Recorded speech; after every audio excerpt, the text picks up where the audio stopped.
Hey everyone, in this tutorial, I'll show you how to fix Mozilla Thunderbird not receiving emails in 2026. If new messages aren't appearing in your inbox, the issue may be related to synchronization, account settings, or your email provider. So let's get started. First, check your internet connection and make sure Thunderbird is connected. Then, manually check for new messages using the available refresh or get messages option. If no new messages appear, open your account settings and review the incoming mail server configuration. For an IMAP account, check the IMAP server address, port, security settings, and authentication method. For a POP account, review the corresponding POP settings.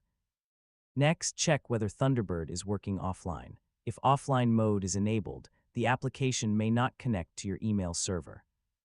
You should also verify that your inbox is not affected by a filter that automatically moves incoming messages to another folder.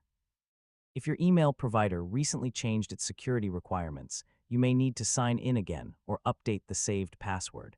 Try restarting Thunderbird and checking for new messages again. If the problem continues, test your email account through its webmail service to confirm that new messages are actually arriving. And that's how to troubleshoot Mozilla Thunderbird when it's not receiving emails.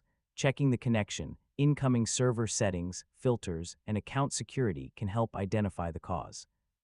If this guide helped, make sure to like the video, and thanks for watching.